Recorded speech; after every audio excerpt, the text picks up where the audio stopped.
같이 하나님 말씀을 읽겠습니다. 우리 마태복음 24장 32절부터 36절입니다. 우리 한 절씩 교독하겠습니다. 제가 먼저 32절을 읽겠습니다. 무화과 나무의 비유를 배우라. 그 가지가 연하여지고 잎사귀를 내면 여름이 가까운 줄을 아나니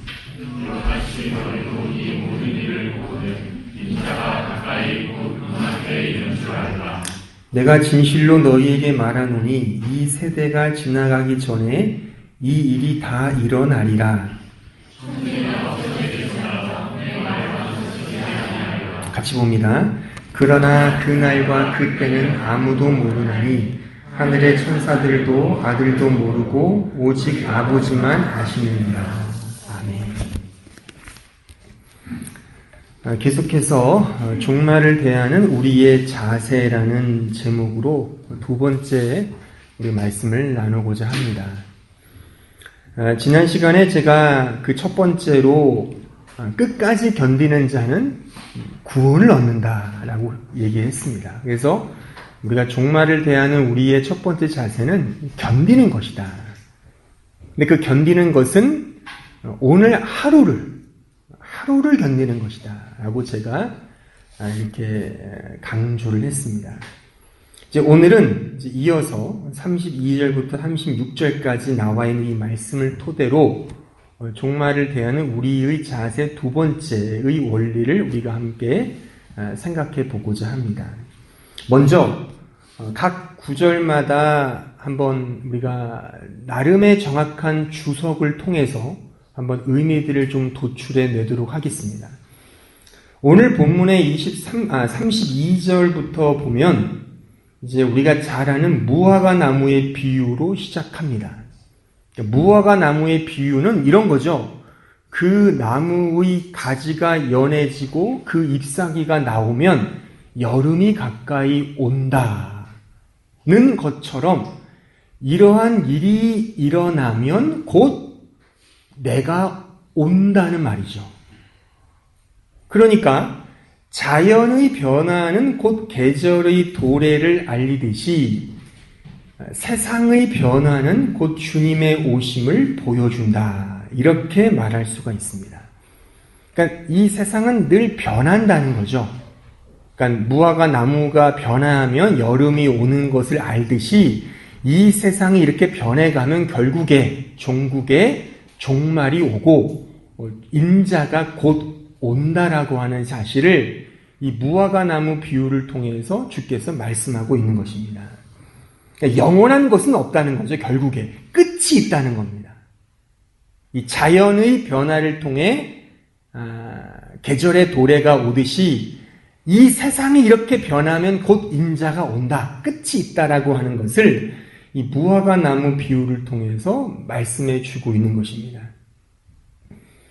그러니까 34절은 이제 그런 얘기죠. 이런 일이 이 세대가 지나가기 전에 일어날 것이다.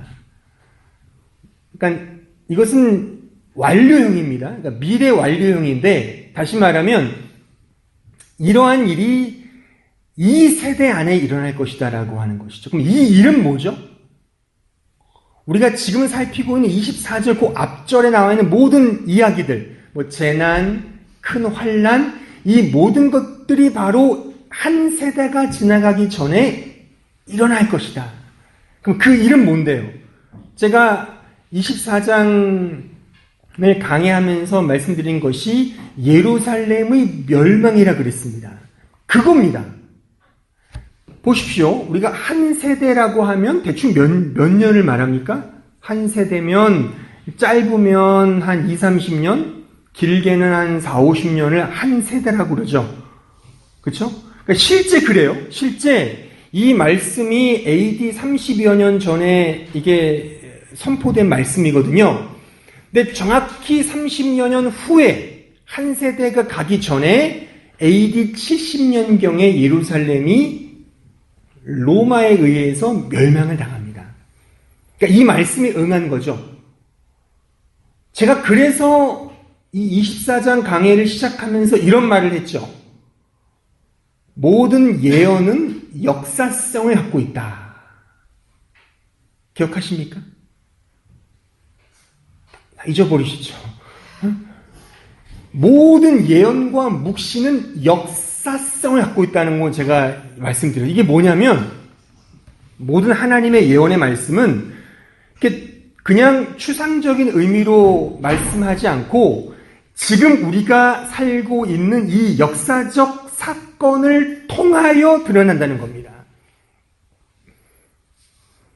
이게 왜 이렇게 하냐면 우리의 모자람 때문에 그래요. 우리가 깨닫지 못하니까 우린 늘 본질보다는 이 현상들에 우린 늘 주목하기 때문에 하나님은 우리의 연약함을 아시기에 그 현상들을 보여주시면서 어떤 메시지를 알려주시거든요. 우리의 깨달음을 위해서, 우리의 무지함을 이렇게 좀 극복시키기 위해서 이런 역사성을 우리에게 보여주시는 거죠. 실제 그렇습니다. 그래서 예루살렘이라는 이 멸망이라는 어떤 눈에 보이는 가시적인 현상을 통하여 역사적 사건을 통하여 이 세상이 끝날 거라고 하는 사실을 그 예언의 메시지를 함께 묶어서 우리에게 보여주고 있다는 사실인 것입니다. 그것이 바로 이 34절에 나와 있는 말씀이시죠. 그러니까 모든 게 다 변합니다. 결국 예루살렘, 그러니까 이들이 생각했던 멸망하지 않을 것 같이 믿었던 예루살렘도 결국 멸망했어요. 그렇죠? 그러니까 그걸 통해서 우리가 알 수 있는 것은 주님의 말씀처럼 결국 이 세상의 변화는 종말로 치닫는구나. 결국 패망하는구나. 라는 것을 알아라 이 말입니다. 그러면서 35절 천지는 없어질지언정 내 말은 없어지지 않는다. 그의 말씀, 즉 그 말씀이라는 것은 예수 그리스도를 의미하죠. 예수 그리스도는 영원하다. 따라서 우리가 이 말씀 속에서 종말을 대하는 우리의 자세를 그 원리를 도출할 수가 있는 것입니다. 이 부분을 제가 좀 더 깊이 오늘 설명해 드릴 것입니다. 이에 앞서서 36절은 이런 내용이죠. 정확한 시기는 오직 하나님 아버지만 아신다 이겁니다. 천사도 모르고 심지어 그 아들, 그러니까 예수님도 모른다는 거예요. 그러니까 그건 강조형인 거죠. 오직 말세, 그 때는 언제냐? 오직 하나님 아버지만 아신다는 겁니다. 따라서 우리가 종말의 주제를 다루면서 그 때와 언제 임한다라고 이렇게 피력하거나 말하는 것은 대단히 위험합니다. 그러니까 여러분들 혹시나 어떤 사람이 나는 종말이 언제인 줄 알아 이렇게 말하는 사람이 있걸랑 혹은 그런 단체를 알고 있걸랑 더 이상 두고 볼 필요도 없이 멀리 하십시오. 여러분들의 신앙적 신상에 좋습니다. 옛날에 그 1992년 10월 28일 무슨 날인지 아십니까? 그 다미 선교회라고 1992년 10월 28일 날 주님이 오신다고 그랬었어요. 다 개구라였죠. 결국에. 그게요, 얼마나 사회적 이슈였냐면 뉴스에도 나왔었어요. 우리 92년생들 있죠? 지금부터 한 25년 전이잖아요. 그때 아주 사회적 이슈였습니다. 근데 다 뻥이었죠. 그 이후로도 고만고만한 이단들이 많이 이렇게 생겨났었어요. 언제 주님이 오신다, 휴거가 있다, 그 다 뻥입니다. 그거는 아무리 신령한 목사든 어떤 신부님이든 그거는 성경적이지 않습니다. 우리가 오늘 말씀에서 알 수 있듯이 그 때를 말하는 게 아니에요. 제가 지난번에 말씀드렸지만 때를 말한다면 이미 예수님의 초림, 그러니까 예수께서 아기 예수로 오시는 그 순간부터 역사적 종말이 시작된 거예요. 그러니까 지금 우리가 살고 있는 이 시대는 사실 종말의 때입니다. 그렇게 우리가 알고 지난주에 제가 강조했듯이 오늘 하루를 견디는 마음으로 살다 보면 천년을 하루같이 하루를 천년간 살다 보면 주님이 오시는 거예요. 그렇게 생각을 해야지 어떤 시기와 때를 조장하거나 그것을 말하는 어떤 단체 개인은 우리가 이단으로 취급해도 마땅하다 그렇게 말할 수가 있겠습니다. 자, 이런 제가 지금 설명드린 이 각 구절에 대한 말하자면 주석을 통하여 이제 오늘 주제인 종말을 대하는 우리의 자세는 어떠해야 되는지를 이제 한 걸음 들어가서 좀 더 생각을 해보면, 사실 종말의 최종 종지부는 심판주이신 하나님께서 이루시고 성취하십니다만, 그 종말의 내용은 타락하고 죄인된 인간 스스로의 자폭이며 자멸이라고 말할 수가 있어요. 이해하십니까? 여러분들, 지옥, 하나님의 심판, 이게 어떤 의미인 줄 아세요?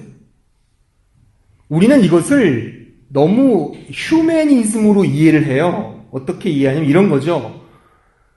우리가 선량히 살고 있는데 하나님이 어느 날 오셔서 하나님을 믿지 않는다는 이유로 그들을 지옥에 보낸다. 우린 그렇게 자꾸만 이해를 하는데 그렇지 않습니다. 성경이 말하는 하나님의 심판과 지옥은요, 우리가 자초한 겁니다. 우리 스스로가 파멸의 길로 가고 있는 겁니다. 우리가 자멸하는 겁니다. 우리가 서로 싸우다가 이제 죽음으로 가는 겁니다. 이게 말하자면 심판이고 지옥인 거예요. 이것이 어디 나와 있죠? 이런 말씀의 근거가 우리가 잘 아는 로마서 1장에 보면 이런 말씀이 있어요. 하나님께서 그들의 마음의 정욕대로 더러움에 내버려 두신다. 내버려 두신다. 이 내버려 둔다는 표현이 로마서 1장에만 논리적 진술상 3번 등장해요. 굉장히 중요한 대목에. 이게 말하자면 심판인 겁니다. 실제 그렇죠, 여러분들. 보세요. 우리가 만든 거예요, 우리가. 그러니까 죄인들이기 때문에. 그러니까 유치원생들만 모여 있으면 미분적분은 풀 수가 없어요. 그쵸? 이런 현상들은 여러분들 종종 뉴스를 통해 봐요.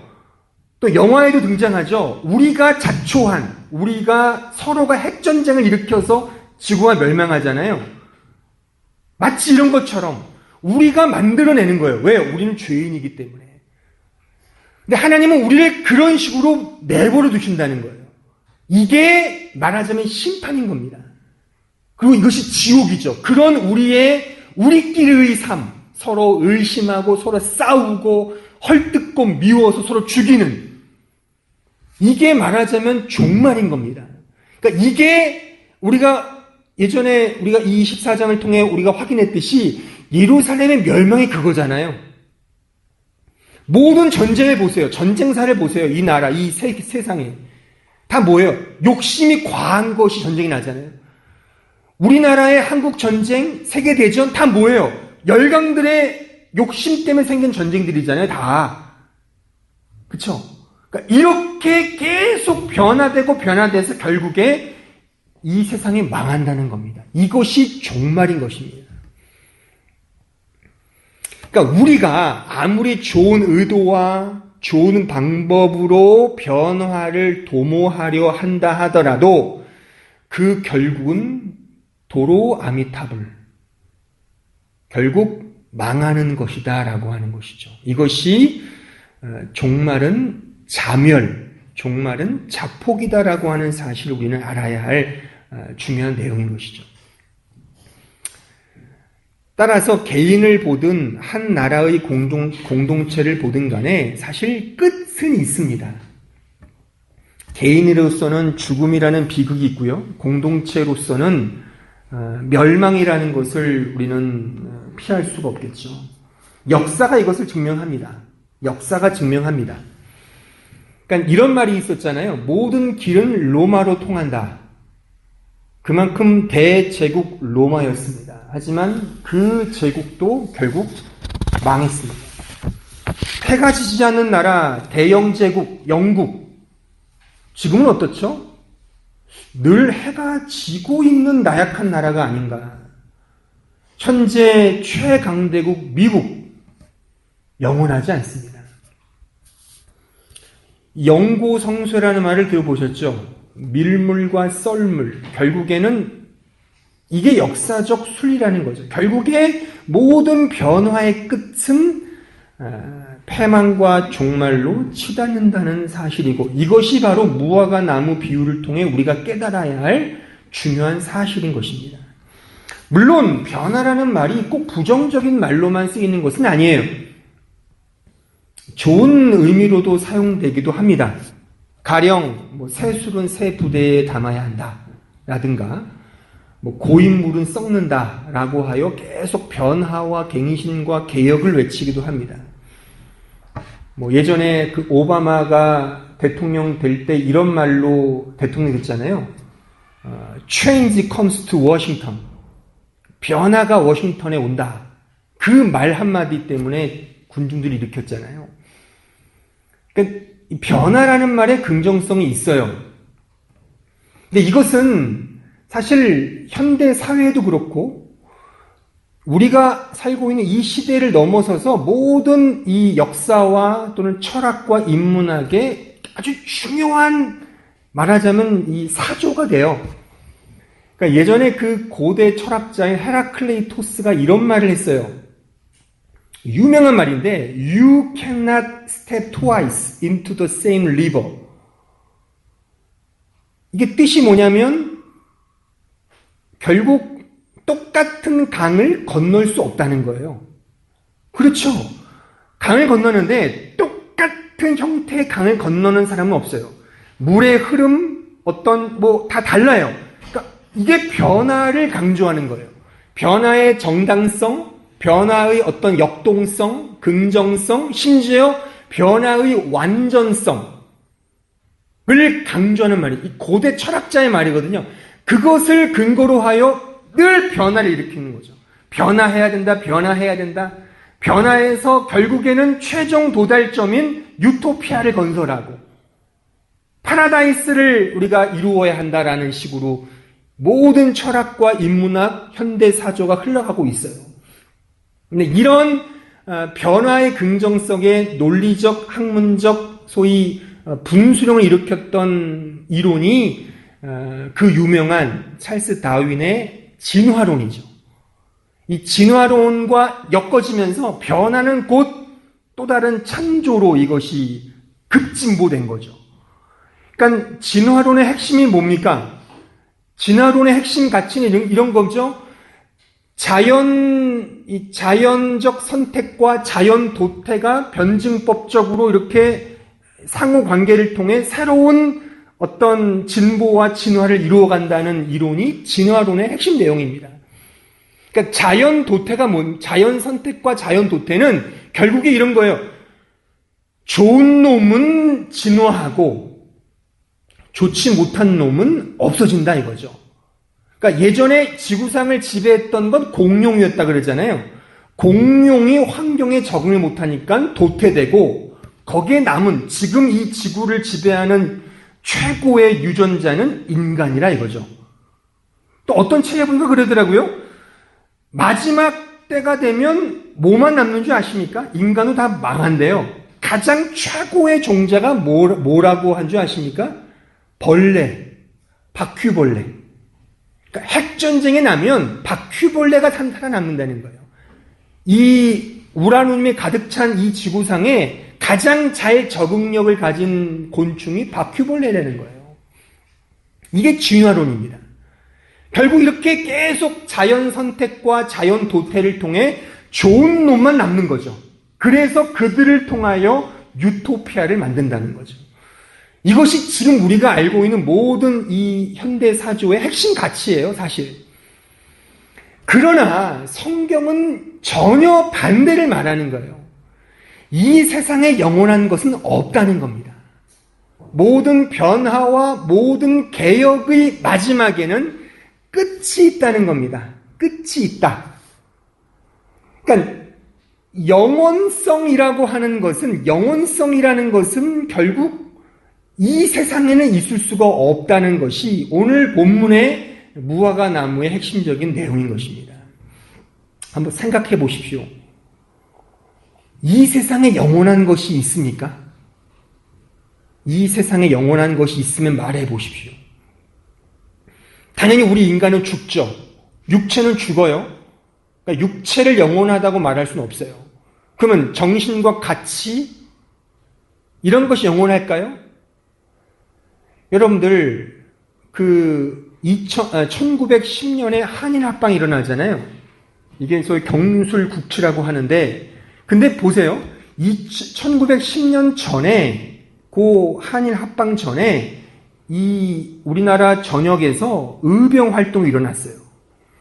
근데 의병 운동이 왜 실패한 줄 아십니까? 양반의 법도 때문에 망한 거예요. 그러니까 그 의병의 의병장을 양반이 해야 된다 라고 하는 이 구태의연한 사고방식 때문에 싸움을 아무리 잘하는 천민은 의병장이 못 돼요. 한 번도 싸워보지 못한 양반만 의병장이 되는 거예요. 물론 제가 알기로 전라도인가 어디 충청도인가 신돌석이라는 천민 출신 의병장이 있었다고 그래요. 하지만 극소수에 불과했고 다 양반들이 다 해먹은 거예요. 또 그 자리까지. 그러니까 이게 힘을 씁니까? 안 되는 거죠. 그러니까 망한 거예요. 물론 양반이라는 체제는 조선의 건국 이념이었고 조선을 이끌었다 핵심적인 가치였어요. 영원하지 않죠. 조선 500년 이후에 망한 겁니다. 이런 정치적 이념 영원하지 않습니다. 우리가 지금 민주사회, 자본주의 영원하지 않아요. 더 좋은 제도가 생기면 다 망하는 겁니다. 우리가 알고 있는 사랑, 충성, 뭐 이런 의미들, 우정, 이런 것도 마찬가지예요. 영원하지 않습니다. 동학운동의 지도자였던 녹두장군 전봉준도 결국 누구에 의해서 죽임을 당했죠? 그의 부하였던, 그의 친척이었던 누군가의 배신으로 죽임을 당한 거죠. 그렇죠?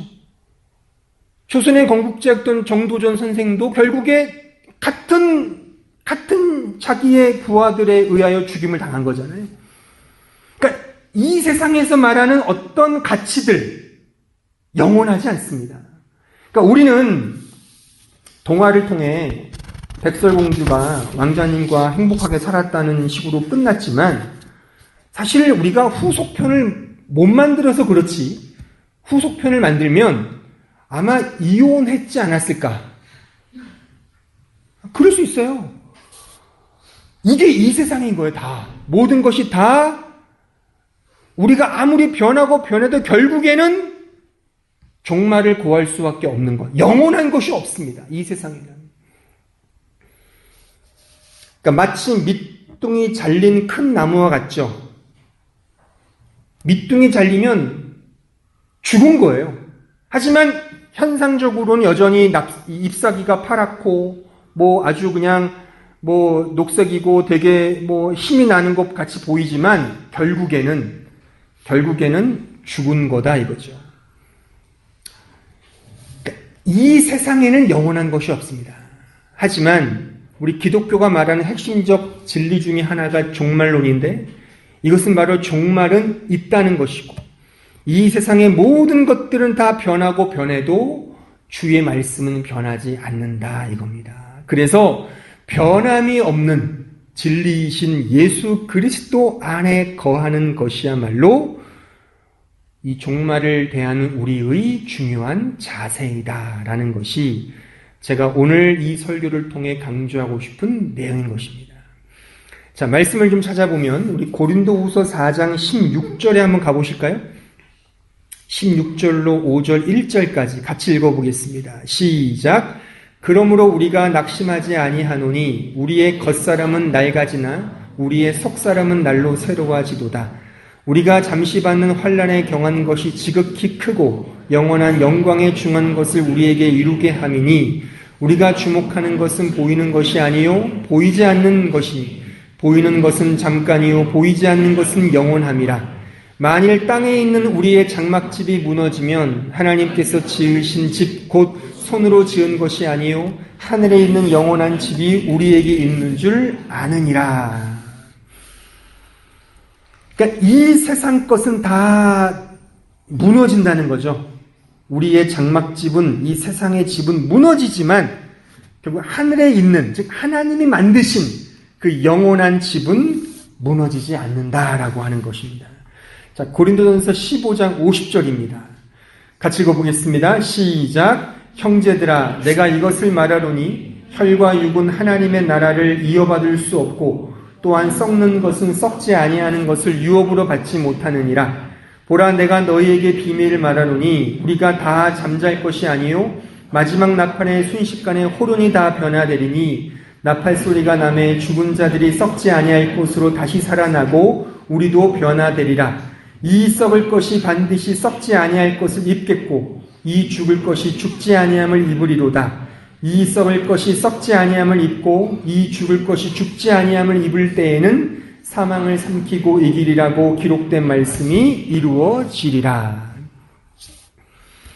그러니까 변하는 세상을 의지하면 패망의 변화로 귀결됩니다. 반면에 변함없고 영원한 진리이신 그리스도를 의지하면 참된 변화의 완성을 경험하게 됩니다. 따라서 우리는 어떤 자세로 종말을 살아야 하는가? 바로 변함없는 진리이신 그리스도를 의지하는 것, 그분께 도움을 구하는 것, 진리이신 그리스도와 동행하는 것, 바로 그것이 우리가 이 말씀을 통하여 추출할 수 있는 중요한 원리입니다. 예수님만이 이 세상의 영원한 본질이십니다. 에센티아. 예수님만이 이 세상의 진정한 실체이십니다. substantia. 그분만이 원형적 실체이십니다. 이 세상을 만드신 분이시고 이 세상의 모든 인간을 포함하여 모든 생명체와 사물 속에 내재되어 있는 substantia, 실체가 되는 거예요. 본질인 것이죠. 우리가 잘 아는 말씀 있죠. 요한복음 1장 1절에 보면 어떻게 나와 있습니까? 태초에 말씀이 계시니라. 이 말씀이 하나님과 함께 계셨으니 이 말씀은 곧 하나님이시니라. 그가 태초에 하나님과 함께 계셨고 만물이 그로 말미암아 지은 바 되었으니 그가 없이는 아무것도 창조되지 아니하였다. 그러니까 이게 예수님을 의미해요. 그 진리, 말씀, 헬라어로 로고스거든요. 그의 말씀을 통하여 이 세상을 만드신 거예요. 이게 무슨 의미냐면 쉽게 말해서 교리적 표현은 아니지만 여러분들 이해를 돕기 위해 제가 이런 표현을 쓰자면 예수님은, 진리이신 예수님은 이 창조 세계의 DNA인 겁니다. DNA. 우리 인간은 말할 것도 없고 이 모든 전 세계의 내용물 속에 DNA로 예수님께서 존재하신다 이겁니다. 그러니까 예수님과 함께 살아가는 것은 이것은 우리의 본질적인 목적인 거예요. 말하자면. 이것이 우리가 죄인됨으로 말미암아 타락해서 전혀 상반된 길을 갖고 있는 거죠. 제가 이것을 다시금 회복하여 다시금 나아가자는 것이 오늘 말씀의 중요한 내용인 것입니다. 자, 에베소서 1장 20절을 가보실까요? 에베소서 1장 20절 같이 읽어보겠습니다. 시작. 그의 능력이 그리스도 안에서 역사하사 죽은 자들 가운데서 다시 살아나시고 하늘에서 자기의 오른편에 앉히사 모든 통치와 권세와 능력과 주권과 이 세상뿐 아니라 오는 세상에 일컫는 모든 이름 위에 뛰어나게 하시고 또 만물을 그의 발 아래에 복종하게 하시고 그를 만물 위에 교회의 머리로 삼으셨느니라. 교회는 그의 몸이니 만물 안에서 만물을 충만하게 하시는 이의 충만이니라. 그러니까 만물 안에서 만물을 충만하게 하시는 이가 누구라고요? 바로 예수 그리스도라는 겁니다. 이렇게 가는 것은 말하자면 지혜로운 거라는 거죠. 우리의 창조 목적에 순응하는 것이고 본래의 내 창조 목적대로 살아가는 것을 의미하는 것이죠. 왜요? 오늘 설교로 말하면 이 세상에 영원한 것은 없잖아요. 다 변하고 변하여 결국에 종말로 치닫는 거거든요. 그러니까 이 세상을 의지하는 것은 어리석은 거죠. 하지만 변함이 없으신, 오늘도 내일도 영원히 변함이 없으신 예수 그리스도를 의지하고 그와 동행하며 그에게 도움을 구하는 것은 가장 지혜로운 것이다, 이 말인 것입니다. 이 표현을 실제적으로 이렇게 적용해 볼까요? 그러니까 영원한 세상, 영원하지 않은 이 세상을 믿으면 늘 초조해합니다. 왜 초조해하죠? 불안하죠. 불안하니까 초조한 거죠. 그러니까 뭔가 이렇게 내가 얻지 않으면, 내가 가지지 않으면, 소유하지 않으면 늘 마음이 초조한 것이 언제나 이 세상의 것에 집착하기 때문에 그렇습니다. 반면에 영원한 것, 변함없는 것, 그리스도 안에 거하면 말하자면 여유가 생겨요. 감사와 기쁨이 생깁니다. 여러분들 그 뷔페 식당에 가면 이런 말을 자주 듣죠. 자주 듣거나 자주 말해요. 천천히 많이 드세요. 그렇죠? 일반 식당에 가면 천천히 먹을 수 없죠. 누구랑 같이 가면, 저같이 잘 먹는 사람 같이 가보세요. 젓가락질을 빨리 해야지 내가 먹고 싶은 거 먹죠. 안 그렇습니까? 뷔페 식당에 가면 세워라 내워라, 내 위가 작아서 못 먹을 뿐이지 그냥 허리띠 풀어놓고 먹는 거예요. 그리고 많이 드세요. 천천히 많이 드세요. 여유가 생깁니다. 그러니까 말하자면 이렇다는 거죠. 우리가 이 세상 영원하지 않은, 늘 변하고, 물론 변화무쌍하다는 말이 긍정적으로 본다면 뭐 갱신 개혁인이 말할 수 있지만 제가 지금 계속 말했잖아요. 그 모든 개혁과 갱신도 말하자면 종말과 패망의 또 다른 과정일 뿐인 거죠. 그렇죠? 역사를 보세요. 설교 역사를 보세요. 영원한 게 있냐고요? 없단 말이에요. 근데 이 세상, 영원하지 않은 세상에 집착하면 언제나 초조해해요. 그럴 수밖에 없죠. 내 저금 통장에 돈이 좀 가득 차야지 불안하지 않죠. 근데 한번 해보세요. 100만 원 있을 때, 아니죠. 200만 원, 아니 더. 이건희 회장도 불안해하는 판인데 우리야 뭐 명함 내밀을 수 없죠.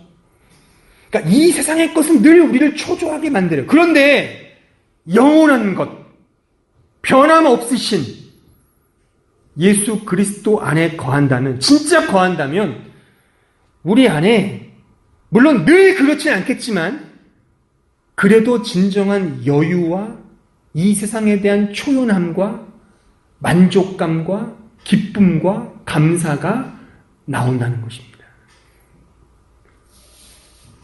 그러니까 이러한 인격과 성품의 변화, 이런 넉넉한 마음의 변화가 이 세상에서 경험할 수 없는 영원한 변화의 초석인 것이죠. 진정한 참된 변화의 완성이 예수 그리스도 안에만 있기 때문에 예수 안에 거하면 그 변화의 초석의 모습을 이런 식의 여유와 만족과 감사로 느낄 거나 경험하거나 체험할 수 있는 거죠. 그러니까 우리 주변에 그런 분 있잖아요. 믿음 좋은 분들 보세요. 아니 가진 것도 없는 들 감사한대요. 아니 생긴 것도 별거 없는 들 감사하대요. 아니 출신도 별거 아니에요. 근데 늘 감사하대요. 감사라는 말이 이게 무슨 뭐 그냥 뭐 왜 감사할까? 내가 너라면 죽을 텐데. 내가 너라면 내가 자살할 텐데 왜 감사야? 감사해. 진짜 감사해. 거짓말하지 마. 진짜 감사야? 진짜 감사하대요. 그게 나오는 거예요. 그게 왜요? 영원한 그리스도 안에 있으니까. 이게 어디에 말씀에 나오죠? 그 유명한 사도 바울의 고백에 나오잖아요. 그가 이렇게 말하지 않습니까? 어떠한 형편에든지 나는 자족하기를 배웠노라. 자족하기를 배웠노라. 이 자족이라는 말이 헬라어 단어로 아우타르케스입니다. 아우타르케스인데 이 말은 자기 스스로 이 sufficient, 충분하다는 거예요. 자기 스스로의 힘으로. 말 그대로 자족이죠. 한자적 용어로. 또 하나가 있어요. 뜻이 뭐냐면 눈에 보이는 이 세상의 환경에 독립한다는 뜻이 있어요. 독립. 거기로부터 벗어난다는 뜻입니다. 이게 자족의 의미예요. 그러니까 사도 바울은 그런 마음이 있었어요. 눈에 보이는 이 세상 영원하지 않거든요. 다 변하거든요. 변함을 통해 다 패망과 자멸과 종말로 치닫는 이 세상을 의지하지 않았다는 거죠. 자족함을 배웠다는 거예요. 근데 왜 이렇게 할 수 있었습니까? 그 다음에 나오죠. 빌립보서 4장 13절에 보시면 내게 능력 주시는 자 안에서, 내게 능력 주시는 자 안에서 내가 모든 것을 할 수 있느니라. 이 말씀을 믿었기 때문에 그는 이 모든 눈에 보이는 영원하지 않은 것에 집착하지 않았다는 사실인 것입니다. 아시겠습니까?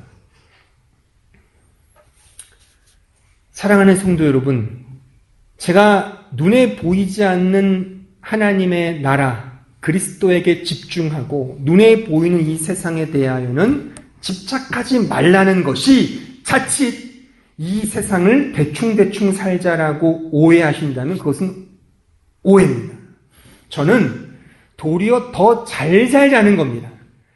제대로 살자라고 하여 변함이 없으신 영원하신 그리스도 안에 살자고 이렇게 역설하는 것입니다. 왜 그렇죠? 잘 알아야 잘 살 수 있잖아요. 값비싼 제품을 사면 그냥 먼저 쓰지 않아요. 그 사용 설명서를 유심히 봅니다. 값비쌀수록. 제 집에 값비싼 아주 지금 최고로 보물 1호가 뭔지 아십니까? 청소기입니다. 청소기. 그 다자로 시작하는 청소기를 하나 구입했어요. 이게 고양이를 키우다 보니까 이게 또 애도 셋이다 보니까 먼지가 많아서 또 책도 많잖아요. 그러니까 먼지가 많아서 안 되겠다. 그래서 검색해 보니까 그 다자로 시작하는 그 제품이 최고라는 거예요. 모든 그 댓글을 보니까. 그래서 큰맘 먹고 하나 구입을 했어요. 그냥 썼을까요? 청소는 제가 당번이거든요. 우리 집에서. 그래서 제가 그냥 쓰진 않죠. 설명서를 뭐 독일어 영어를 보면서 아주 그냥 무슨 독해하듯이 그냥 세밀하게 봤어요. 그리고 거기서 끝나지 않죠. 어디를 봐야 돼요? 유튜브를 봐야죠. 어떻게 사용하는가? 분해를 어떻게 씻고 아주 그냥 일주일 내내 사용도 안 하고 고이 간직해 놓고 계속 유튜브를 이렇게 불러 이렇게 그렇게 하고서 지금 청소해요. 그리고서 고이 간직하고 딱 거기에 붙여놓고 있죠. 우리 인생이 값어치로 보면 싸겠습니까? 비싸겠습니까? 여러분들의 인생값이 1억이면 내놓을 수 있으시겠어요? 돈으로 살 수가 없죠. 우리 인생이 얼마나 소중한데요. 제가 지금 말하는 의미를 이해하시겠습니까? 여러분들의 인생이 그만큼 귀하다니까요. 심지어 하나님이신 분이 자신의 목숨을 내어주시면서까지 살려낸 인생이 여러분들의 인생입니다. 믿으십니까? 그런 인생을 영원하지 않은 이 세상의 가치로 휩쓸려 사시겠습니까? 그러니까 그렇게 사십시오. 하나님 보실 때 그럴 겁니다. 야, 너는 그런 목적이 아니야. 너는 이 세상에 돈 벌러 존재하는 존재가 아니거든. 야, 너 얼굴 예쁘고 멋있고 그거가 너의 인생의 가치가 아니야. 왜 맨날 성형수술하려고 그래? 어? 내가 너를 크게 만들었는데. 그러니까 여러분들의 인생이 어떤 목적을 향해야 되는지를 제가 설명하는 겁니다.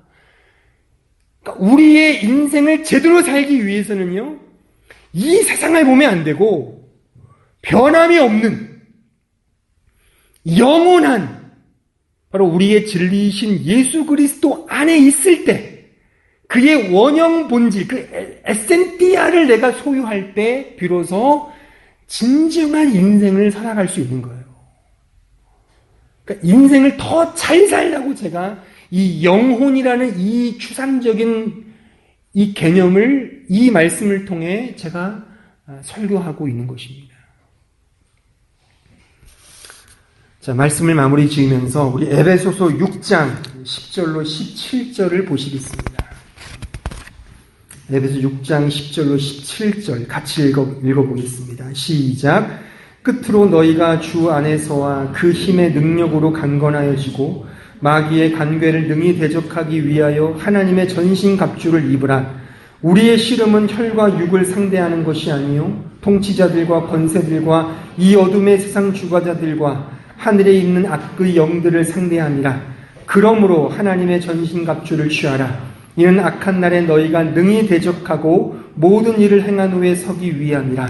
그런즉 서서 진리로 너희 허리띠를 띠고 의의 호신경을 붙이고 평안의 복음이 준비한 것으로 신을 신고 모든 것 위에 믿음의 방패를 가지고 이로써 능히 악한 자의 모든 불화살을 소멸하고 구원의 투구와 성령의 검 곧 하나님의 말씀을 가지라.